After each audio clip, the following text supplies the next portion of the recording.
seterusnya kita nak membicarakan di manakah tempat-tempat yang kita sangat-sangat perlu untuk kita berselawat kepada Rasulullah SAW. Sebenarnya ulama-ulama, guru-guru saya mengatakan, kalaulah tidak ada zikir melainkan zikir yang kita amalkan, marilah kita sama-sama amalkan selawat. Kalau tidak ada zikir lain tetapi kita ada selawat sahaja, sudah cukup untuk baginya. Kerana di dalam selawat ini adanya pengampunan, adanya perang mengangkat darjat kita, dan akan Allah Subhanahu Wa Taala letakkan kita bersama dengan Rasulullah sallallahu alaihi wasallam di yaumul qiyamah. Rasulullah sallallahu alaihi wasallam disebutkan di dalam hadis-hadis baginda Rasulullah SAW, aqrabukum manzilatan yaumul qiyamah aktsarukum alayya salatan. Orang yang paling dekat denganku di yaumul qiyamah di kalangan kamu ialah orang yang paling banyak selawat kamu kepada. Kalau kita tidak ada zikir yang lain kita amalkan, maka selawat kepada Rasulullah SAW itu jangan ditinggalkan. Sangat-sangat penting, dan ia juga adalah pembuka rezeki kita di dalam kehidupan harian kita. Ajarkan anak-anak kita selawat kita kepada Rasulullah SAW. Moga anak-anak kita itu cinta, sayang dan rindu kepada Rasulullah sallallahu alaihi wasallam. Siapa yang tidak rindu kepada Rasulullah sallallahu alaihi wasallam? Insan yang paling mulia, yang sangat rindu kepada kita, lebih rindu daripada anak dan isterinya. Menangis Rasulullah sallallahu alaihi wasallam boleh rindu kepada kita. Tidakkah layak manusia yang agung itu kita rindu dan sayang walaupun kita tidak pernah melihat wajah baginda Rasulullah sallallahu alaihi wasallam? Baik,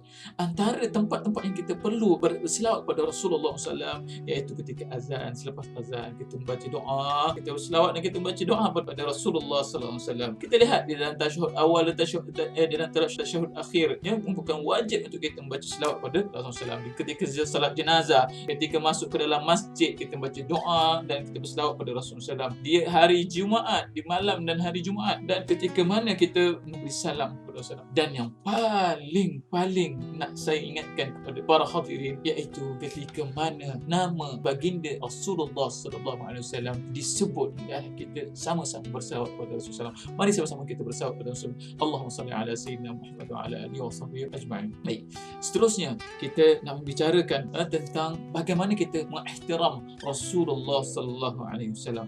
Mari kita sama-sama melihat pada ihtiram kita. Bagaimana kita nak zahirkan rasa cinta kita pada Rasulullah SAW, iaitu kita ihtiram ataupun menghormati sahabat-sahabat Rasulullah SAW. Namakanlah anak-anak kita dengan nama sahabat-sahabat Rasulullah SAW, nama Rasulullah SAW. Sebab tu orang-orang di Maghribi apabila seorang itu yang bernama Muhammad, maka dia akan bagi Sidi Muhammad, iaitu Tuan Muhammad. Masya Allah, sangat-sangat mereka hormati kepada orang yang bernama Rasulullah SAW, sahabat-sahabat Rasulullah SAW. Hormati sahabat-sahabat Rasulullah SAW. Jangan berbuat fitnah pada sahabat-sahabat Rasulullah SAW. Dalam ilmu hadis katakan sahabat Rasulullah SAW kulluhum udul, iaitu mereka itu semua adalah adil. Kemudian kita menghormati isteri-isteri Rasulullah SAW. Tinggalkan orang-orang yang membicarakan, yang mengutuk isteri-isteri Rasulullah SAW. Kita takuti ini adalah satu ajaran-ajaran yang menyimpang daripada ahli sunnah wal jamaah. Yang kemudian kita menghormati ahli ilmu, kerana mereka ini adalah warasah ataupun mereka adalah waris Rasulullah sallallahu alaihi wasallam. Masya-Allah, pada hari ini kita sangat kurang menghormati para ulama. Hilang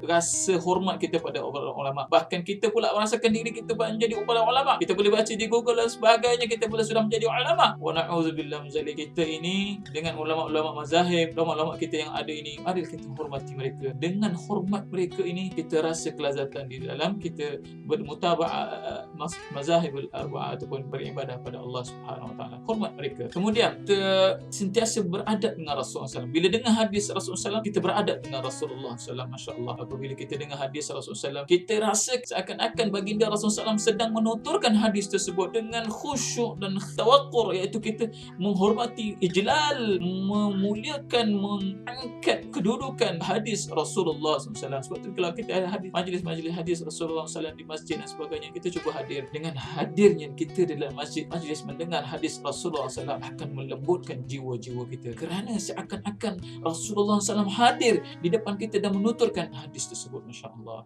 Dan ia juga satu nikmat yang paling besar. Sebab tu apabila saya disirah dahulu, adanya majlis-majlis khatam Sahih Bukhari, Sahih Muslim dan sunan-sunan yang lain, ramai ulama-ulama yang datang walaupun daripada jauh. Ada yang datang daripada South Africa, ada yang datang daripada England, ada yang datang daripada Maghribi untuk hadir di dalam majlis-majlis hadis Rasulullah sallallahu alaihi wasallam. Ini cara kita beradab dan menghormati hadis Rasulullah sallallahu alaihi wasallam. Yang seterusnya iaitu kita berdakwah dengan dakwah Rasulullah SAW. Rasulullah SAW meninggalkan Al-Quran dan Sunnah Rasulullah SAW, iaitu dakwah baginda Rasulullah SAW. Rasulullah SAW tidak meninggalkan istana yang yang besar-besar, ya, harta yang berkoyan-koyan, tetapi Rasulullah SAW meninggalkan dakwah. Marilah kita sama-sama menyebarkan mulianya Islam, sayangnya Islam, kasih sayang Allah SWT, kasih sayang Rasulullah SAW. Tinggalkan hiruk pikuk dunia, tinggalkan perbalahan, kita bawa cinta, iaitu yang dibawa oleh Rasulullah SAW. Rasulullah SAW, dia risalah Rasulullah SAW membawa cinta kepada seluruh alam, membawa kasih sayang Allah SWT kepada seluruh alam. Dan yang terakhir, iaitu kita menyebarkan, kita menambahkan rasa cinta kita pada Rasulullah SAW. Dan seterusnya, kita nak ambil beberapa pelajaran lagi, iaitu yang kedua, iaitu Allah SWT menerangkan inna ma'al usri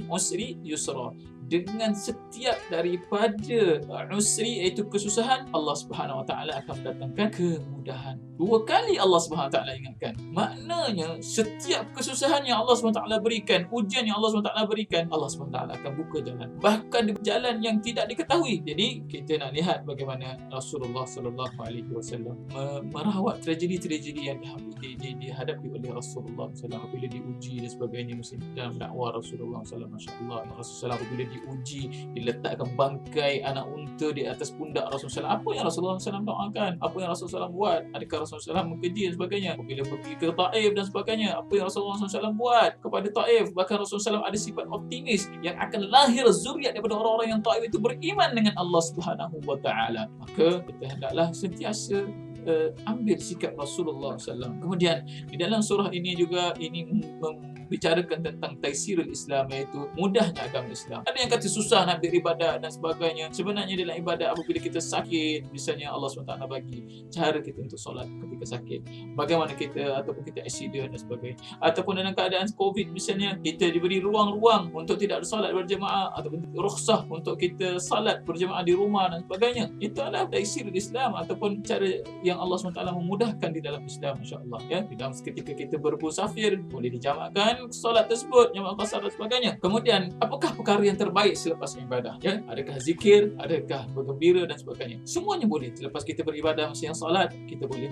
zikir kepada Allah Subhanahu Wa Taala dan sebagainya. Kemudian selepas solat, kita juga boleh bergembira. Misalnya selepas solat Aid, pada zaman Rasulullah SAW, ada daripada kalangan orang-orang Arab Badui yang bermain tombak, sehingga Sayyidah Aisyah nak melihat akan keadaan-keadaan dengan seakan-akan pesta hari raya ketika itu, Masya Allah. Maka tidak ada salahnya untuk kita beribadah dan kita bergembira selepas ibadah tersebut, tetapi dengan lunas-lunas syarat yang kita jaga, insya Allah. Dan yang terakhir sekali di dalam surah Asy-Syarah ini, bagaimana Allah Subhanahu Wa Taala menyebutkan fa idza faraghta fansab, maka kita lihat bagaimana apabila kamu telah selesai, maka hendaklah kamu kembali kepada Allah dan berdoa. Fa idza faraghta fansab, iaitu apabila kamu habis ataupun habis daripada ibadah, hendaklah kamu doa, ataupun habis daripada jihad, hendaklah kamu melakukan ibadah dan sebagainya. Banyak ulama mengatakan perkara tersebut.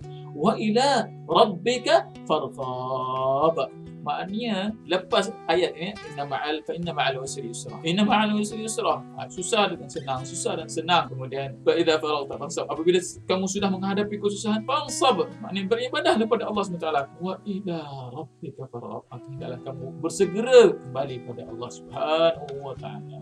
Jadi inilah cara yang Allah SWT tunjukkan bagaimana kita nak menghadapi kesusahan. Apabila Allah SWT telah selesaikan kesusahan kita, kesempitan kita Allah dah lapangkan, kita kembali bersyukur kepada Allah Subhanahu Wa Taala. Kalau kita miskin dahulu, Allah bagi kesenangan kita, banyakkan kita infak dan zakat kita. Kalau kita dulu kita tak susah nak menangis ketika solat, apabila kita Allah SWT bagi solat, berdiri dengan baik, rukuk dengan baik, sujud dengan baik, kita banyak bersyukur kita kepada Allah Subhanahu Wa Taala. Apabila Allah SWT mudahkan untuk kita melakukan sesuatu dan sebagainya, Allah SWT mudahkan urusan dunia kita dan akhirat kita, maka hendaklah kita sentiasa kembali pada Allah SWT dan syukur kepada Allah SWT. Itu sahaja kita punya sesi pada kali ini. InsyaAllah kita akan sambung di lain pertemuan, insyaAllah, dengan surah-surah yang lain, insyaAllah. Assalamualaikum warahmatullahi wabarakatuh.